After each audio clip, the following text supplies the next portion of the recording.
শুভ সকাল। আজ ৩রা শ্রাবণ ১৪৩১, ইংরাজির ১৯শে জুলাই ২০২৪।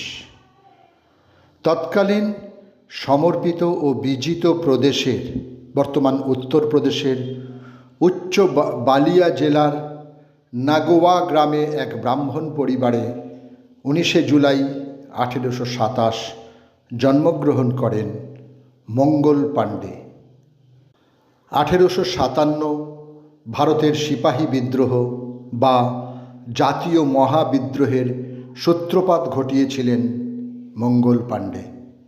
পুরস্কারস্বরূপ মিলেছিল মৃত্যুদণ্ড।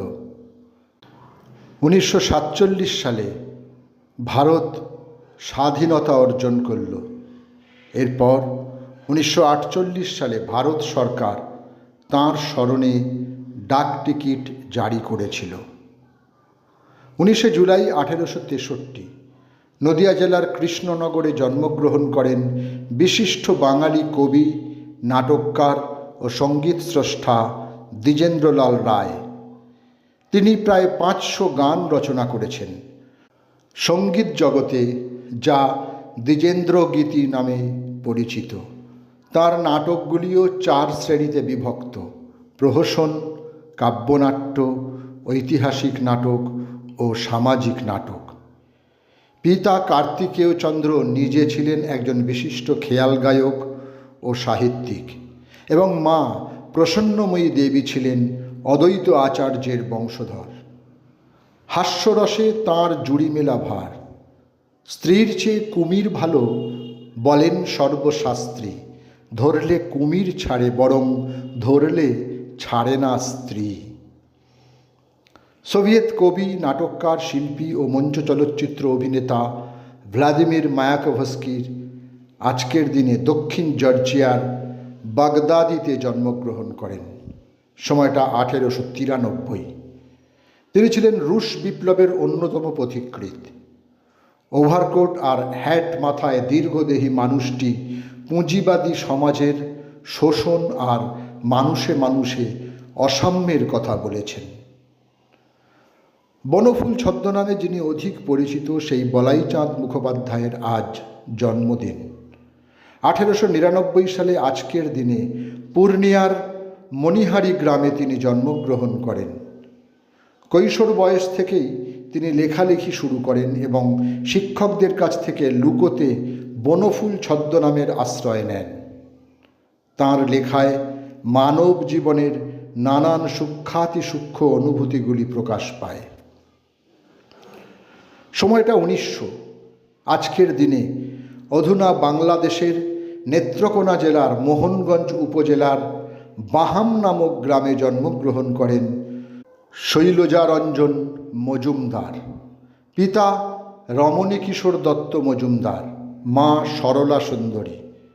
শৈলজারঞ্জন একজন বিশিষ্ট সঙ্গীতজ্ঞ, রবীন্দ্রসঙ্গীত প্রশিক্ষক, বিশ্বভারতীর রসায়ন বিজ্ঞানের শিক্ষক এবং সর্বোপরি রবীন্দ্রসঙ্গীতের স্বরলিপিকার।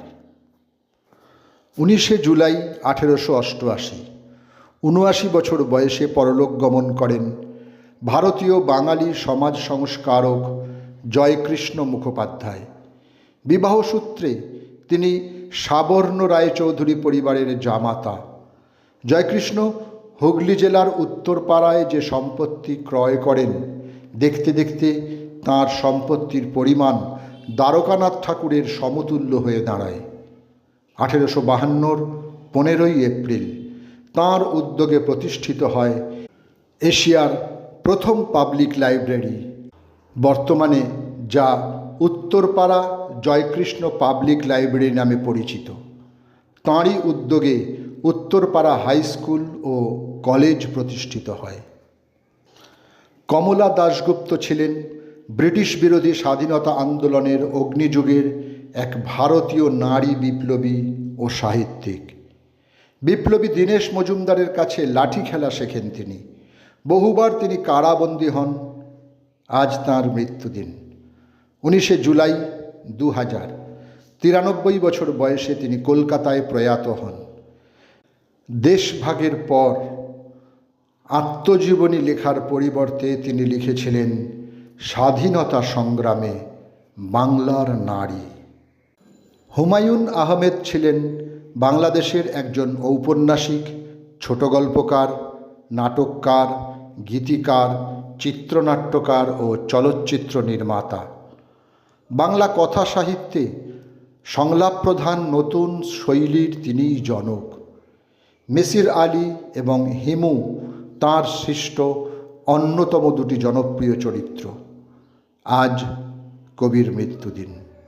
19 জুলাই 2012, 63 বছর বয়সে নিউ ইয়র্কের বেলেভিউ হাসপাতালে তিনি শেষ নিঃশ্বাস ত্যাগ করেন। সকলকেই আমার আনত প্রণাম।